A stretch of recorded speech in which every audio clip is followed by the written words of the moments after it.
Everyone. I'm here with Helen Lord, who's the CEO of the Vulnerability Registration Service. Helen, thanks very much for joining me today. I really appreciate it. Well, thank you for having me.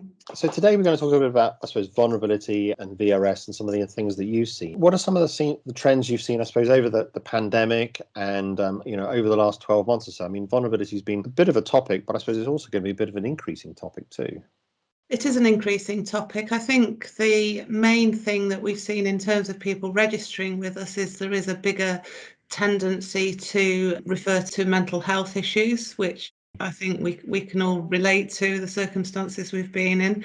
Obviously, indebtedness and a concern as much as anything else about falling into debt, things around falling into debt in terms of rental or mortgage payments, council tax payments, that type of thing. And certainly a larger bit, we did a recent survey, and I think about 10% of people actually had a fear of failing to make payments on their home, falling into the potential for eviction, which is a scary amount of people, really. And I think the reality is, furlough coming to an end, all those sort of payment holidays coming to an end, we're going to see more, I'm afraid, around indebtedness and people being in vulnerable positions because of that. Have you seen the change or the mix in particular of types of vulnerability change over the last sort of 12 months that we've gone through this? I mean, I was looking at some of your data. I mean, COVID did come up as one of the reasons actually, but also there's mental health and everything's kind of linked. I mean, have you seen sort of changes in mix as you sort of gone over the last 12 months? Yeah, I mean, we're a growing database and more people are registering. And I think that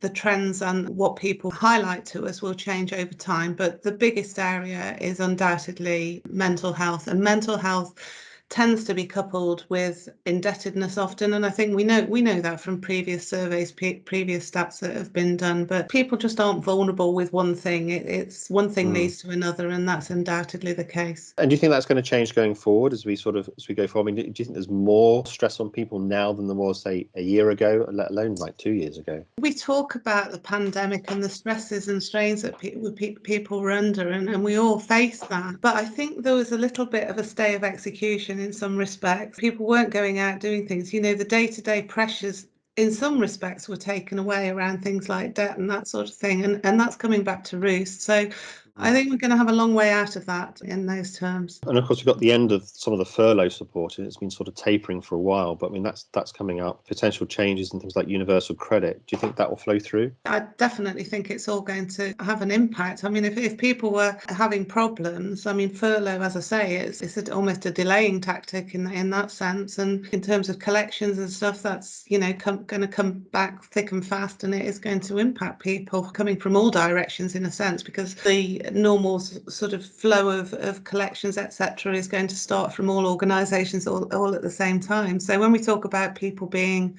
overwhelmed when dealing with debt, they are going to be overwhelmed, because if they owe pockets of different organisations money, that's all going to come and impact at the same time. Looking through some of the data that you had out there, it was quite interesting in terms of the age range around vulnerability. One of the areas that I thought was of interest, and it seemed like you had it in that sort of 25 to 35 kind of range, and that kind of surprised me a little bit, I suppose, versus maybe looking at slightly older demographic versus not. I mean, is that just the function of the data that you've got, or is it like a root cause in there with family pressures?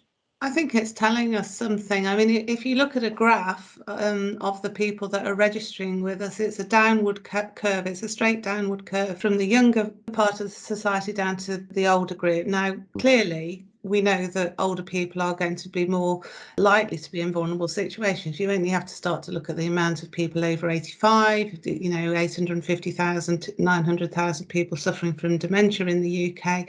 But clearly, younger people are more comfortable, I would say, with identifying and putting their hands up and say, I've got a vulnerability issue. Now, that might partly be just the way society is. It may be that older people have a bit more of a stoicism around it, put their hand up and say they're vulnerable. But certainly younger people, and again, particularly in relation to mental health issues, they are the ones that are identifying as vulnerable. And I think the other important thing to bear in mind about that is these are very often the people that aren't on the credit ladder. They might be venturing out for the first time, getting lines of credit, etc. So their vulnerability can be almost less visible in the checks that we normally make around things like financial services, insurance, utilities, all those areas. And I suppose that kind of age group is also tends to be quite a time of peak financial stress as well, because people have got families, they've got outgoings, they might have rental, they'll have, they have less savings, those kind of things as well. I mean, it probably links to that as well. Yeah, and sometimes still sitting on the student loan, waiting to be paid back. So, yeah, it is a lot to deal with all at once. I mean, in some ways, I think we need to see it as a positive in that younger people are comfortable with volunteering the fact that they may have difficulties, and I suppose that the whole concentration we've had around mental health is driving towards that, and saying, you need to be able to talk about it, whereas perhaps the older generation aren't comfortable with it. And do you think that comes across? So traditionally, we've always thought of vulnerability as something that people don't want to talk about. You've got to get permission to record it, and it's sort of like, and people are very resistant around talking about it. Do you think attitudes to that are changing? And again, you had another stat around, is it 56% of people were quite happy to say that, their circumstances had changed, they might be in a vulnerable situation, which was higher than maybe I'd originally thought. I mean, do you think there's a much greater acceptance now than there's ever been? And do you think it's driven by that younger demographic, as you just said?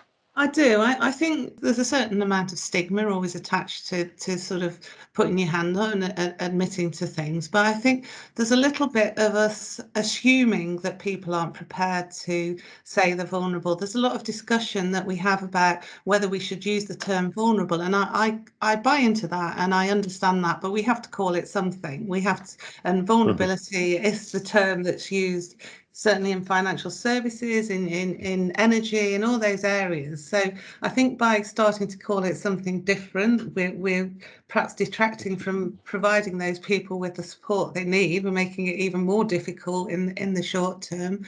And yes, so a lot of people, 34% of the people that we asked would say that they are in a vulnerable situation. That doesn't mean to say they all want to go onto a register, but a lot of those people said if they were asked, they would be prepared to say so, in order to get organisations to take their circumstances into consideration, and felt indeed that if that information is held, it should be taken into consideration and factored into their dealings with them. So if there's a preparedness out there to volunteer that information, then I really feel it should be used. And do you think that is that translating to more people to come into you as a service? It's almost like self-identify and sort of that process coming through. The more end users, the more clients, if you like, that we have that are checking our register, the more justification I've got to go out and shout about it and say, look, do you want to register with us? Because the organisations you're dealing with are checking, and they will take that into consideration. Yeah, we're seeing an upward curve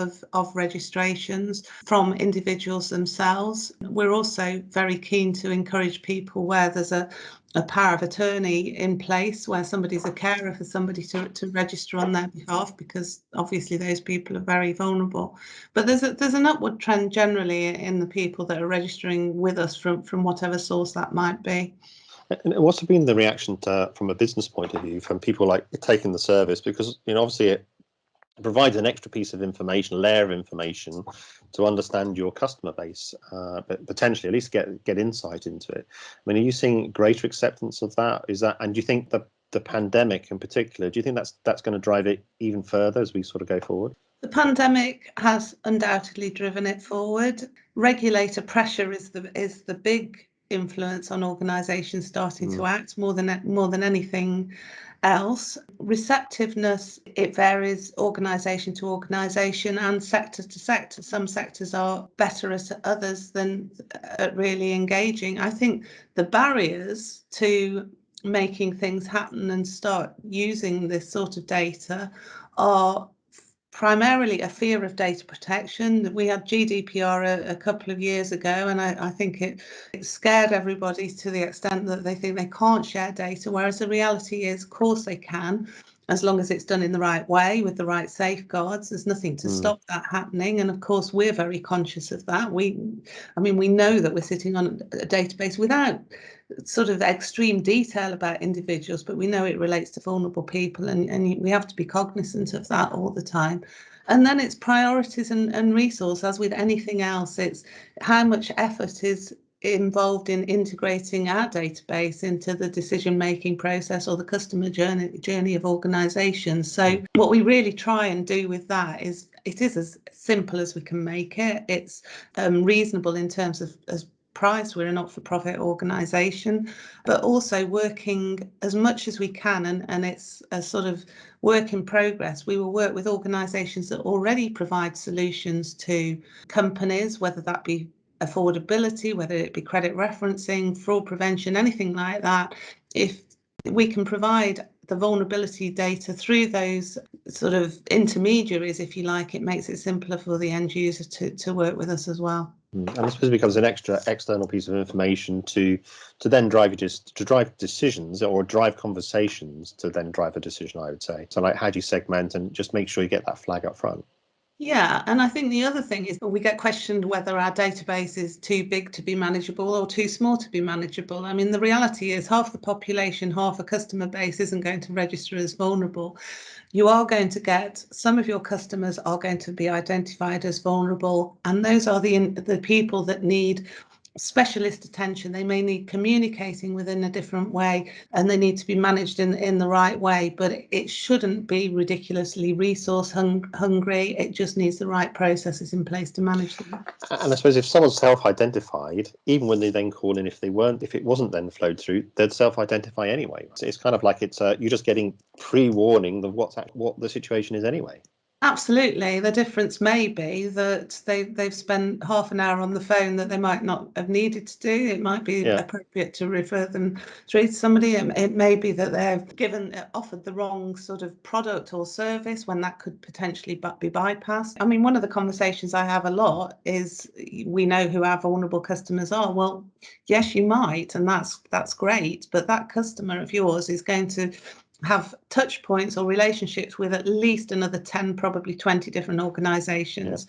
And it would be great if they don't have to repeat that to all of those 10, 20 other organisations. I suppose rather than going through the same information that they've gone through 10 or 20 times before, you can just get straight to the point and sort of have an informed conversation rather than having to gather all that information. Absolutely, and I think that is the one biggest frustration that is ever communicated to us from people, is that, I mean, it's certainly if say it was a mental health issue, or it's a relationship breakdown or something like that, you don't want to speak to 4 people in a customer service team and tell them the same thing before you get to the right person. Yeah, so rather than driving decisions, it can drive the process to make the process more efficient and a better outcome, get to the outcome a better outcome quicker. Absolutely, and I think it's the outcome that's important. I mean, registering as vulnerable doesn't mean you don't have to pay your debts back or anything like that. It just means that the way that is handled can be dealt with in a more positive way. As we come out of the pandemic, do you think that financial services or utilities, we're going to have to deal with collections processes and particularly accounts in arrears in a different way than we've done before? Do you think it's going to change strategy, or do you think it's just going to change maybe the nature of things? I mean, what's your kind of view on that? I don't know if it's just because of the pandemic. I just think there's going to be more of it, and I think it's going to be a sort of intense effect on a lot of people. And I know organisations that and there's a lot of consideration about this. How do we communicate with people? What's the best way to communicate with people? And that's different. People's circumstances are different. You can't predict how somebody's going to react. So obviously, an elderly person, on the whole, not always, but may not want to be driven down the internet to get help. Similarly, somebody in debt might not want to be having that face-to-face conversation with somebody and might want help in an online environment. You know, it's really adjusting to that and taking that into consideration. And I know there's an appetite to do that at the moment, and there is a focus on how best to talk to people and how best to deal with people. I was thinking really around, I suppose, strategy, and whether vulnerable is going to become much more of an important strategy. And where does it go from here? I suppose we've talked very much around vulnerability has been on the regulator radar for quite a long time. It's been pushed within the industry. The industry's had to respond. It's been extended from maybe vulnerability around age. It's been extended around vulnerability around potential illness. We've got mental health now included. Gambling's now included. There's lots of areas of other areas of vulnerability that have been included. I mean, where do you think we go from now? The reality is that there needs to be more action. So there's an awareness out there. A lot of organisations have pulled together their vulnerability teams. There's a lot of recognition that those individuals dealing with vulnerable customers need to have the appropriate level of training. But giving it lip service and just saying, well, I've got a vulnerability team, doesn't actually answer the question. It needs to be broader than that, and it needs to be more embedded in the organisation. So it really takes action. So I think there's two things that I've seen. There's what we're doing in terms of identifying vulnerability. And I think what we do is actually flag up genuinely vulnerable people. And those are people that need their story heard or need to be understood. You're talking about people with court protection orders who shouldn't be applying for finance, whose financial affairs are being managed by somebody else. Who, the anecdotal thing that always crops up is, these people are going out and getting mobile phones left, right, and centre, and they shouldn't be. And that can be flagged up. We're taking on data in relation to people that are in abusive relationships, that are suffering from financial abuse. That data is not available anywhere else.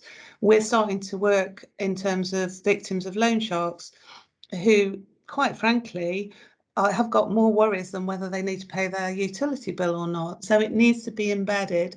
And I suppose the other thing that's happening a lot, which I would embrace, is there are a lot of models being built around predicting vulnerability, but that's going to be financial vulnerability. You can't predict if somebody's going to be bereaved. You can't predict if somebody's going to be ill. You can't predict how somebody's going to be affected by something in terms of their mental health. So I think you balance the two things. You use those predictive models, but if you have got a fact in front of you saying this person is in this situation, they have, say, going back to the court protection order against them, use it. And how far do you think those models can go, right? So, I mean, there'll always be cases, you say, of ones where you have, I mean, models are never perfect, right? And you're going to have instances where people have got, life situations, as you just explained, or maybe court situations. Those are always going to be sort of out from elsewhere. And there's financial vulnerability, and I suppose there's then other types of vulnerability, almost like potential vulnerability. How far do you think the models could go to predict some of that, at least to give you another? I mean, and can the data that you've got be helpful in almost like solving for some of that as well? I would say it's almost like the data that we're sitting on is enriching those models, I guess. And so the analysis that we've done, where there are identifying vulnerability models, it matches with what our data is telling us. So our data is the factual. The predictive models do seem to work and do seem to give an indication of who could potentially be in a vulnerable situation. And what do you think the unreported vulnerability is? You've obviously got reported vulnerability, and you create the models around that. But then if you flow that through against a wider portfolio, you're going to get, well, what is the unreported vulnerability as well, which is the piece that's hard to get to. Is like, how many people do you think are in vulnerable situations and don't say anything, right? Which is kind of a concerning population. We don't know enough to be able to then do something about it. No, we don't. And I think there's still a massive gap. We've got an awful long way to go. But I think if somebody's vulnerable in one circumstance, they're going to be vulnerable in several different circumstances. So my ideal, I guess, is to work with as many organisations that are offering support to individuals to try and do as much of a catch-all as is possible. So we speak to charities all the time. If you've got charities supporting elderly people, somebody with dementia, whether it's just somebody dealing with a carer or somebody with dementia, and you sort of pass it all on, you're going to eventually sort of try and reach critical mass in enabling people to communicate. You can't make people volunteer the fact that they're in a vulnerable situation if they don't want to. I think my argument always is, if they've gone to the extent of doing so, then let's take it into consideration. Yeah. And I suppose that's where you get into potential concerns around privacy and those kind of things, in terms of like sharing that information, which your argument is it should be shared, I suppose. Yeah, and most of the time it can be done with explicit consent or the consent of somebody who has authority over somebody. It would only be in extreme circumstances where it's a risk to the individual or otherwise that it would be shared. But you can also do that within the confines of data protection law if it's done in the appropriate safeguarded way. What's the strategy around just getting greater awareness around vulnerability? Do you think we've done enough as an industry? I mean, the regulator's done a lot to mandate it for the industry, but do you think there's done enough publicly to get people to recognise that if you're in a vulnerable situation, you need to say something? Have we done enough publicly, like from a PR point of view, for the population? I mean, again, going back to our survey results, they would indicate that a lot of people don't think it would be taken into consideration if they did volunteer it. There's kind of no point in flagging it up. I'd go back to my point that I think to an extent there is lip service around dealing with it. And I think the regulators encourage very, very strongly the best treatment of vulnerable people, but there isn't a great deal of action that's going to be taken if it's done wrongly. And that's what drives organisations to act, if there's regulator action at the end of the day. So Financial Conduct Authority, for example, there's a lot of work, huge amount of good work they've done around vulnerability, but they're not mandating that companies have to proactively identify it. So in simple terms, we're sitting on a register of vulnerable people that should be used, but there's nothing to mandate a company to proactively come and check it at the moment. What about internationally? I know that you're a UK-based charity looking at UK. If you look at the sort of like the international landscape, the treatment of vulnerability seems like it varies by country. Do you ever have any other contact with other markets, or just looking at similar kind of initiatives from elsewhere? From what I've seen, there isn't a model exactly like VRS internationally out there, but I think there's varying appetites, if you like, to start to do it. So I mean, the little I know about say Australia, they're moving towards more regulation around it. There's more focus. There's been talk in Northern Europe about it, and in the US. I think these sort of models will move forward gradually. I do think it's going to be an interesting time. I think the next sort of like six to 8 months, particularly as the furlough ends, I suppose, here, and then we sort of like it sort of flows forward, and those impacts kind of flow through the collection cycle. How long do you think we've got until we would see a spike in volume, do you think? Well, I think if you think back to when we had the credit crunch and those issues back in the sort of 2000s, I don't think we saw the impact of that until a couple of, I think that's sort of fed out over a couple of 3 years, because immediate things happen. The impact of that doesn't stay immediately. So if somebody's in massive debt now, they've got organisations starting to chase them now for their debt. The result of that might not play out for another 12, 18 months. And we might see more evictions, we might see more homelessness. I hope not, but we'll have to see. It does feel like, the impacts always seem a lot slower than we think, right? So we always like rush to say, well, there's going to be an impact in this point, but actually they get spread out on a much longer time frame than maybe we anticipate repeatedly, right? Yeah, and I think it's because headline news was all around the pandemic. I mean, those headlines will disappear. The after effects or the fallout for it probably won't hit that, and it won't be so visible. Yeah, and we'll be seeing real sort of people impacts for a while yet, it looks like. So thanks very much for making the time. I really appreciate it. I mean, you guys have got a great insight in terms of what's happening with vulnerability in the UK, and certainly you can sort of see it in terms of like, providing information to really sort of help us on what might be a precipice of, some further change that we're seeing in the UK market, at least anyway. So I really appreciate the insight. It's fascinating. No, thank you very much. Thanks very much. Speak to you soon.